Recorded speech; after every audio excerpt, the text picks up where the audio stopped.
Maintenant, nous allons parler de la persistance dans la prière. Quand on prie, Dieu il nous demande de ne pas abandonner. Que Dieu, il continuera de se soucier, peu importe ce que nous traversons, peu importe ce que nous demandons. Quand vous faites des prières, vous demandez l'impossible. Et pourquoi est-ce que je dis ça? Il y a des personnes, je vous dis pas, oui, demande à Dieu une Maserati demain. Il va pas te donner la Maserati demain. Voilà. Demandez-lui des choses numéro 1 avec votre cœur. Numéro 2, des choses que, je dis pas qu'il va pas vous donner une Maserati, mais écoutez bien, faut qu'on arrive au sujet. Demandez-lui des choses avec votre cœur que vous voulez vraiment. Et que si c'est dans sa volonté, comme au royaume des cieux, alors qu'il l'accomplit. Pourquoi je dis ça? Il y a des personnes qui, quand elles prient, elles demandent que pour le minimum. Elles demandent que pour le minimum. Et je dis pas que ce n'est pas bien de demander que pour le minimum, mais nous avons un Dieu qui est grand, qui est splendide. Il a fait des miracles, il fait des miracles jusqu'à l'heure d'aujourd'hui. Dans ma vie, les gars. Dans ma vie, il y a un an, jour pour jour, je cherchais où est-ce que j'allais vivre. Il y a un an, jour pour jour, je pensais que j'allais être à la rue. Il y a un an, jour pour jour, j'ai cru que Dieu me délaissait. Alors qu'en vérité, il ne me délaisse pas. Il ne m'a jamais délaissée. Et j'ai eu des problèmes de logement. Et à l'heure d'aujourd'hui, je peux dire que je dors avec la paix du cœur. Je dors avec la paix du cœur, sachant que Dieu, il a entendu mes prières et que je dis je ne voulais plus souffrir par rapport au logement. Il a entendu ma prière que je souffre. Et ça a pris combien de temps, les gars? 5 mois. 5 mois, je ne savais pas qu'est-ce que j'allais faire.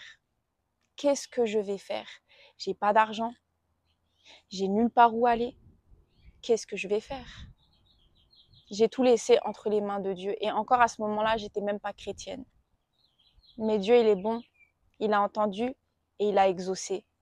Il faut qu'à travers ta confiance, que tu aies ta foi, tu aies foi en lui et que tu saches que ta foi pour lui, comme tu as foi en lui, il t'exaucera.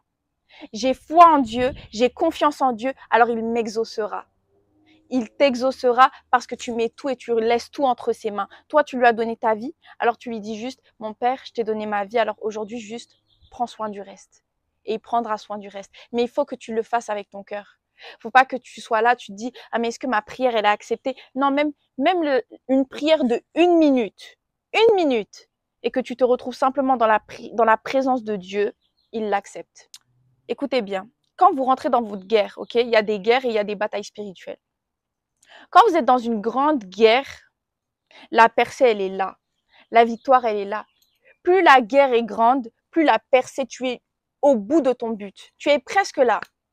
Mais l'ennemi cherche à t'abattre encore une fois. Donc si tu peux abandonner quelques mètres avant la victoire, il le fera. Je veux que vous puissiez penser à la prière comme une plantation de graines. Vous voyez quand les gens ils font pousser des fleurs. Pensez à votre prière comme des fleurs qui poussent. Les fleurs, ça pousse pas en un jour.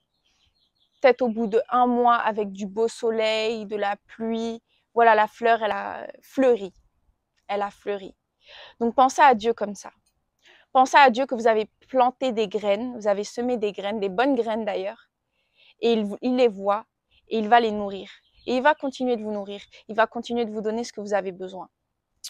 Maintenant, dans Galates 6, verset 9, ça nous dit « Ne nous lassons pas à faire le bien, car au bon moment, nous récolterons une moisson si nous n'abandonnons pas. » Et c'est pour ça que je vous ai dit, prenez-le comme si vous plantiez des graines dans un jardin.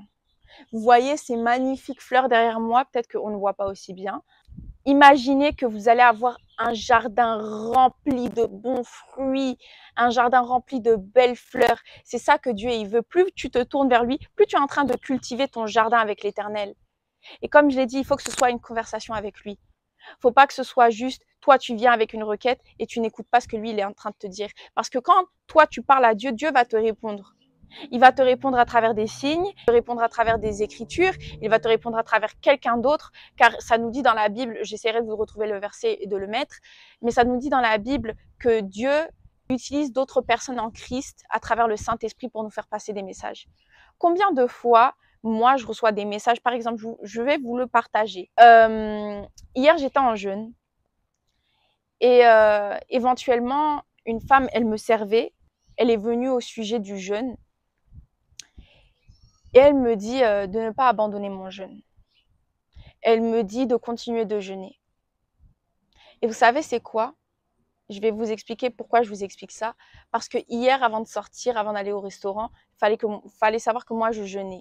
Et il y a eu des choses personnelles qui se sont passées dans ma journée qui ont fait que j'étais démotivée. Et avant de partir de la maison, j'ai dit, mot pour mot, je ne jeûnerai plus. Je ne jeûnerai plus. J'ai littéralement dit ça. C'est bon, j'en ai marre, je ne plus. Comme par hasard, Dieu, il a utilisé quelqu'un qui, elle, d'ailleurs, elle était chrétienne parce que je lui ai posé la question. Et elle m'a dit qu'en gros, elle voyait que j'avais une belle âme, vous voyez, et qu'il fallait qu'elle me dise de ne pas abandonner mon jeûne et de savoir que Dieu m'exaucera. Si Dieu m'exaucera, si Dieu a exaucé les autres, il vous exaucera aussi. Il faut juste que vous sachiez que vous êtes valable, que vous êtes important et que Satan, il ne vient pas juste venir vous déranger juste pour vous déranger. Il vous dérange parce qu'il sait que Dieu, il t'aime. Il sait que Dieu a une main sur ta destinée. Il sait que tu es voué à accomplir de grandes choses. C'est pour ça que Satan, il aime jouer de nous. Et plus il joue de nous, plus il se tourne vers Dieu et dit, regarde ton enfant. Voilà, regarde ton enfant. Il ne te croit pas. Il ne te croit pas. C'est pour ça que c'est important de vraiment montrer à Satan que non. Oui, Satan, il a le pouvoir, il a la puissance, mais c'est qui a créé Satan? C'est pas Dieu. Dieu, il nous a créé, il a créé Satan. On a le même pouvoir que Satan. Vous pouvez prendre autorité sur Satan. Vous pouvez avoir la force, plus de force sur Satan que lui, il en a sur vous. Je vais parler de s'aligner à la volonté de Dieu. Il faut que nos prières s'alignent avec notre cœur. Ça veut dire qu'il ne faut pas que vous priez et que les prières que vous faites sont remplies d'amertume.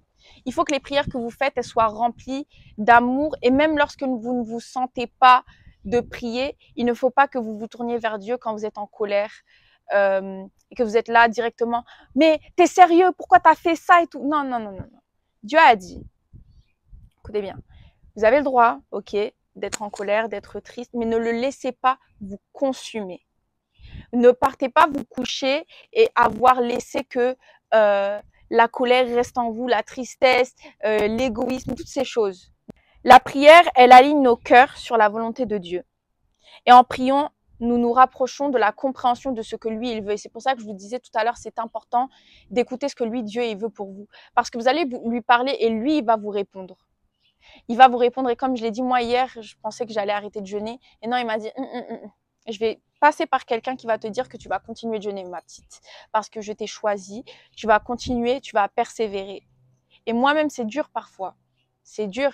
Ça va faire bientôt 3 mois que je suis chrétienne. Mais franchement, je pense que ma foi, elle continue de grandir et de s'accroître. Car vraiment, je sais qu'en fait, Dieu, il m'aime. Je sais que rien ne pourra me toucher s'il est pour moi. Et que l'esprit qui est en moi, il est plus fort que l'esprit qui est en dehors de moi. Et il faut que vous sachiez ça. L'esprit qui est en vous est plus fort que l'esprit qui est en dehors de vous. Maintenant, je vais vous donner la référence pour l'alignement de la volonté de Dieu.